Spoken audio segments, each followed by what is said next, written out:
न मन्त्रं नो यन्त्रं तदपि च न जानेय स्तुतिमहो न चावाणं ध्यानं तदपि च न जानेय स्तुतिकथा न जानीमो दासे तदपि च न जाने विलपनं परं जानीमात स्वदनुशरणं क्लेशहरणं विधेयानेन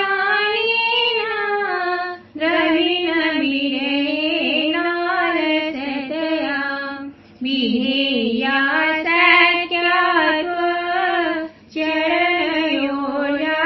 चरणयोजाचितिरभूत तदितं छन्दव्यं जननि शकलो द्वारणि शिवे पुत्रो जायेत क्वचिदपि कुमाता न भवति पृथिव्यां पुत्रास्ते जननि बहवः सन्ति सरला परं तेषामपदे विरलतरलोहं तव श्रुत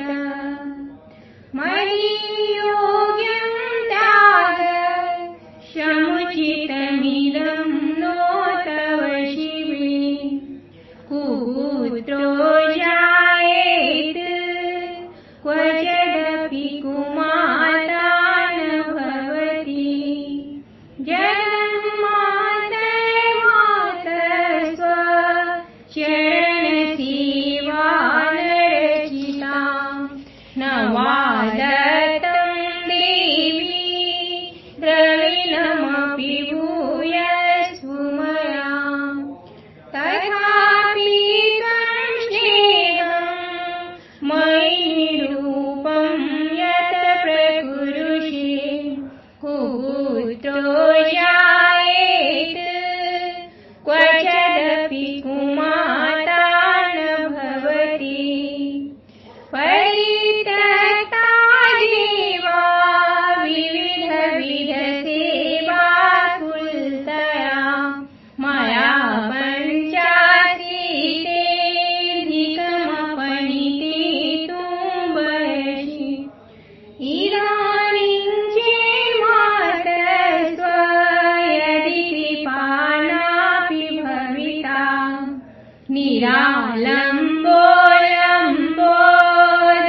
निरालम्बोऽलम्बोदरजननिकं यामि शरणम्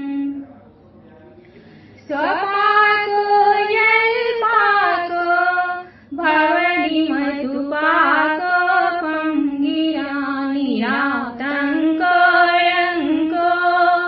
विहरति चिरं कोटिकनके तवापर्णिकरणे विशति मनुवर्णे फलमिदम् जनः को जानीते जननि जपनीयं जपविधो चिताभस्मालेपो गरलमशनं दिक्पटधरा जटाधारी कण्ठे भुजगपतिहारी पशुपति कपाली भूतेषु भजति जगदीशेकपदविभवानि त्वत्पाणि ग्रहणपरिपाटे फलमिदम् न मोक्षस्याकाङ्क्षा भवविभुवाञ्छापि क्षणमे न विज्ञान